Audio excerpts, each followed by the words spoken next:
Learning a language can feel a bit like rocket science, something out of this world and out of reach to the vast majority of us. This isn't a belief, however, just held by many English monolinguals on our island. It's also shared by many of our linguistic cousins further afield, say, in the United States or Australia. Let's be honest. When it comes to learning languages or speaking them, we're the kind of people that likes to think we're fluent in a multitude of diverse languages, such as Geordie, Kiwi, Cockney, or what about Canadian? Now, don't get me wrong, I'm very, very proud of my Mancunian heritage, but I wouldn't suggest it's a separate language just yet. After all, we don't need subtitles when we're watching Coronation Street now, do we? Although I can see you two saying, I do.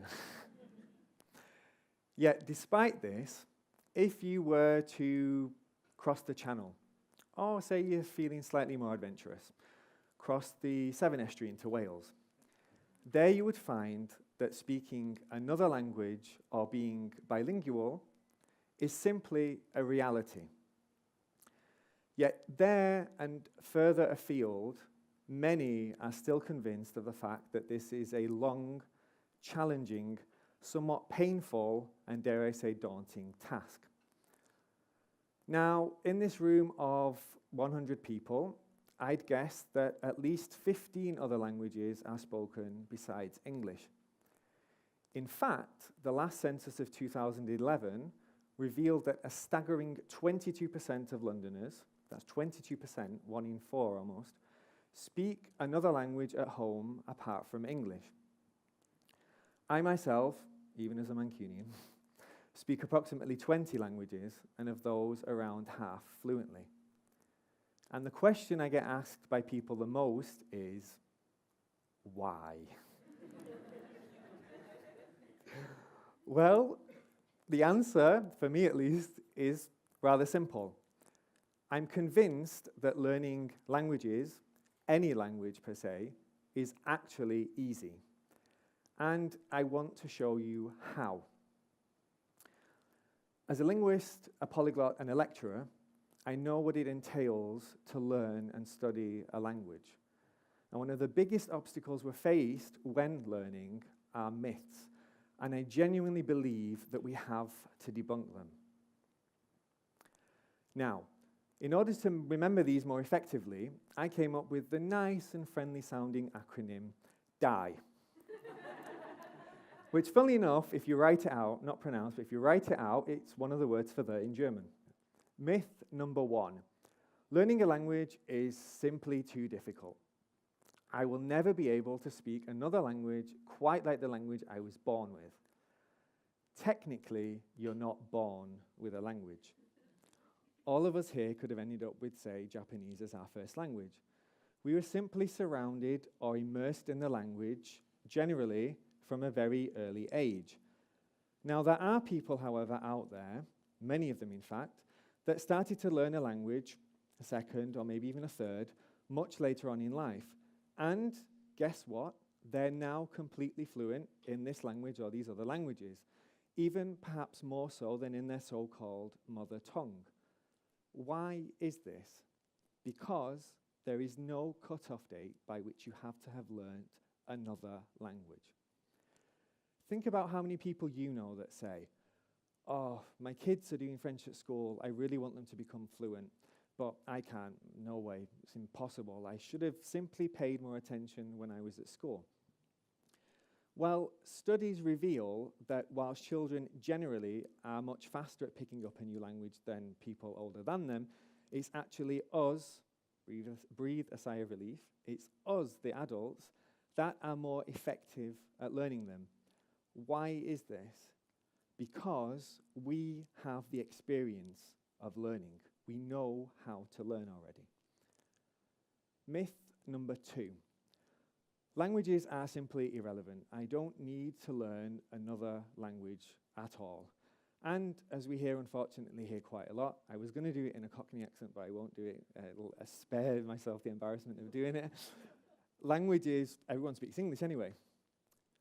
Well, besides the obvious benefits of speaking another language, for example, financial benefits, mental benefits, i.e. better pay, more job opportunities, keeping us mentally fit, and actually helping to stave off neurological diseases such as Alzheimer's, there are real hidden gems that we can discover when we speak another language. How about getting an upgrade on your hotel room? As was recently the case with my uncle before going to Turkey on holiday, he asked me if I could send over a few phrases and greetings in the language that he could try out in the hotel. Turns up with his suitcase and throws out a few sentences in Turkish, and bam, giving an upgrade on his hotel room straight away. Now, you might not always get an upgrade on your hotel room, I can't promise you this. However, I can promise that you maybe, just maybe, through another language, will meet the love of your life. We all remember Jamie from Love Actually learning Portuguese for Aurelia. And in fact, almost 1 in 10 Brits is married to someone that was born overseas. Furthermore, The Guardian reported on research showing that people that are able to speak 2 languages or more are better equipped at dealing with problems, that they're better at multitasking and prioritizing tasks. Now, this is definitely a much sought after skill in our day and age when all of us appear to be glued to our phones. I wonder how many people now watching this will be glued to their phones and how many are actually going to be bilingual. Myth number 3. You have to be an expat and be in a place where the language is constantly spoken, even to just get a grasp of the language. Well, there's no harm in simply packing up and moving to a village in the middle of nowhere, but it's not actually necessary. Now, the great unknown, my brother and I'll leave you to decide who's who. It's actually my twin brother. My brother and I, whilst being based in Berlin, Germany, decided to undertake the challenge of learning Turkish in just 7 days. We decided to undertake the challenge of learning Turkish in just 7 days in order to show what you can do by simply putting your mind to it. Now, I'm not saying that we all need to be going out there and learning a language in a week, nor that it's actually possible to learn absolutely everything there is in such a short space of time. I can assure you it isn't. Perfection isn't the goal here. The goal, however, is to get as good as we possibly can in a particular language in the shortest time possible. Now, this means, to the dismay of school teachers all throughout the globe, take shortcuts. The best thing about these shortcuts is we can apply them to any language that we would like to learn. And furthermore, they're so simple, you might be left thinking at the end, why didn't I think of it? So let's take a look at these shortcuts. Number 1, analyze the similarities. Focus on similar elements. As speakers of English, we already know so much about other languages, given the fact that our language itself essentially is a Germanic language with a wealth of influences and vocabulary from a multitude of different languages as diverse as Latin, Hebrew, or Hindi.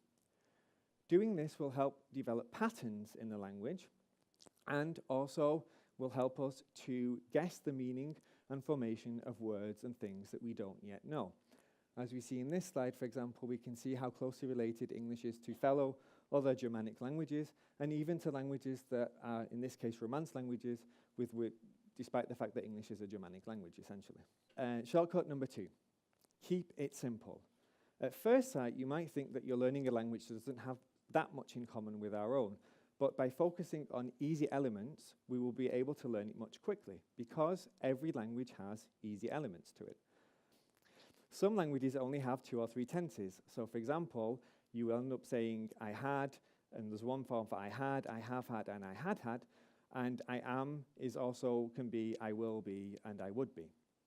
In other cases, if we look at, for example, German, we have a case of advanced vocabulary that is derived from a few simple words or verbs. In this case, we have the verb sprechen, which is to speak, which has now gone on and lent itself to become besprechen, to discuss, entsprechen, to correspond, versprechen and absprechen, and so on and so on.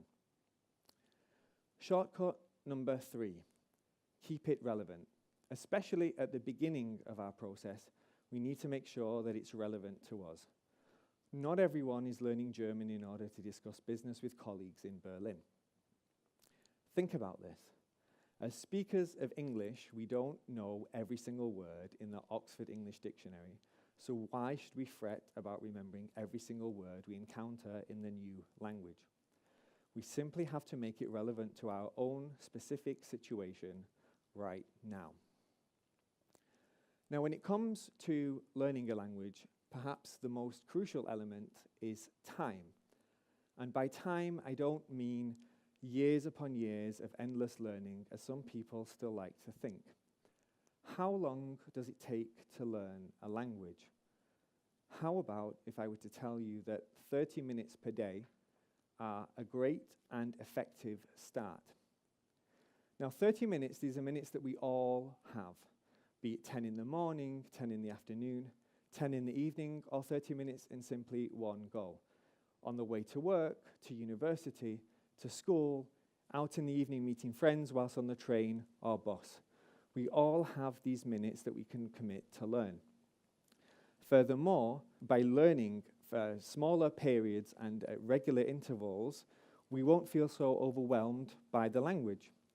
And even better, learning for regular periods means that it's more effective, because chances are that if you're learning for once a week or once a fortnight, by the time you next come to learn, you'll already have forgotten what you initially learned.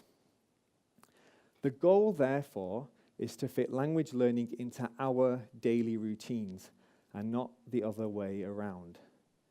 And by doing this, there's no reason why after simply 1 month, you can't get by in your new language. Now, these active forms of learning, we need to complement them with what I like to refer to as passive forms of learning. Having breakfast. Well, switch the radio on and listen to a station in the language. Become acquainted with the music of the language. The music will not only help you get used to the sounds, to the intonation, and to the rhythm, but the words that you will hear will also help you associate them because you know the songs, and you'll be able to associate them with these songs, thus expanding our vocabulary. Had a hard day? Treat yourself to a TV series or film in the language and put subtitles on in English, and then others can join and watch with you as well. And we all know how everyone seems to be going crazy about these Scandinavian TV crime series at the moment, some of which have been dubbed into English. Keep it original. Now, by doing this, this will get you off to a great start to go on and to actually master your language. There are 3 rules, I like to refer to them as the golden rules of language learning, that each and every one of us should be doing when going about learning a language. The first rule is, wait for it, the first rule is live the language. Speak it, read it, write it, dream in it, sing in it even. Sing to yourself. My brother and I, when we started learning Greek, we decided to write songs in the language. Don't worry, I'm not about to embarrass my brother, and I certainly won't be singing for you all this morning. That said, in order to master the language, you have to make it yours. Own the language. So why not put your phone or computer in the language you're learning? Number 2, make mistakes. Yes, you heard me correctly. Make as many as you want. Why? Because we learn by making mistakes. It's actually the only way we can get things right. As children, we're even expected to make them. But as adults, we're apprehensive because they make us feel vulnerable. Admitting from the beginning that we don't know absolutely everything there is to know about this new language will not prevent us from learning it. Furthermore, it will actually give us the freedom to go on and to master it. So go forth and make as many mistakes as you like. Now, the last rule, and this is the most important one, and this is essential. Make it fun. Grammar rules aren't always fun. I mean, I love grammar, but I understand that not everyone's so enthusiastic about it. Not sure why, though. But remember, whatever you can do in English, you can do in any other language. So make it fun. And actually, by making it fun, by making the process entertaining, you're helping yourself stay motivated. And the more motivated you are, the better your chances are of succeeding. So go out and let your creative juices flow. The best thing as well is, why not try and get other people involved, say colleagues, friends, and turn it into a small friendly competition.